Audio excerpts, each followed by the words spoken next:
SNX Marathi, Siddheshwar news express, सत्यासाठी SNX सोबत.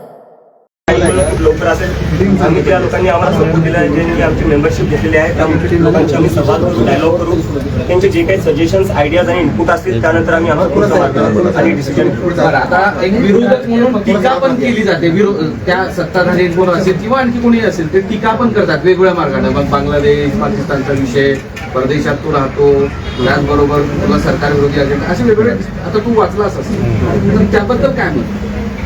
माझ्यावर जे टीका केलं त्या केलेल्या ठीक आहे. आज मी तुमच्या समोर बसवलोय, भारतात बसवलोय, काल मी प्रदर्शन केलं, तुम्ही एका पाकिस्तानीला मग दिल्लीत प्रदर्शन करू देताय हे म्हणायचंय तुम्हाला.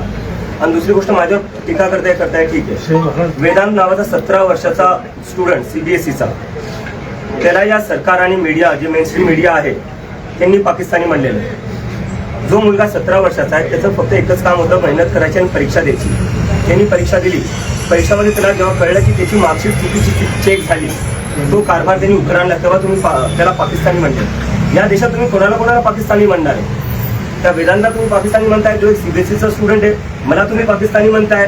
तुम्ही काही पत्रकारांना पाकिस्तानी म्हणतात, तुम्ही विरोधकांना पाकिस्तानी म्हणता. मग आहे कोण? भारतीय आहे कोण? फक्त भाजपवाले आणि IT सरवाले भारतीय आहेत का? आणि आम्ही सगळे पाकिस्तानी? कधीपर्यंत चालणार आहे? तुम्ही तुमची जिम्मेदारी नीट करा, तुम्ही तुमची कामं नीट करा, आम्हाला काय बोलायची गरज पडणार आहे? तुम्ही अमेरिकेत जाणार आहात का? नाही, मी अमेरिकेत जाणार नाही. आंदोलन उभं राहिले, दडपण आहे म्हणावं. काय हे सगळं आंदोलन उभं राहिले, प्रतिसाद दडपण आहे म्हणावं. दडपणची जिम्मेदारी आहे. युवकांचा प्रतिसाद चांगला आहे, पण जे उच्च विचारवंत वगैरे अशा लोकांचा काही प्रतिसाद आपल्याला मिळतो, जसं प्रकाश राज वगैरे आपण एकत्रित केले आहे. सोनम वांगचूकपेक्षा मोठं कोण असू शकतो? शंभर चौधरी, अंजली दामनिया, काल त्यांनी समर्थन दिलेले आहे. तर असे अजून लोक आमच्याशी जुळत आहेत. प्रशांत भूषण, संजय हेगडे, जे सुप्रीम कोर्टचे लॉयर आहेत, तेही आमच्यासोबत जुळत आहेत. त्याला जोडण्याचं असं आहे की इतर जे विरोधातले पक्ष आहेत काँग्रेससारखे, ते उघडपणे पाठिंबा देताना दिसत नाहीत. काही संपर्क झालाय का?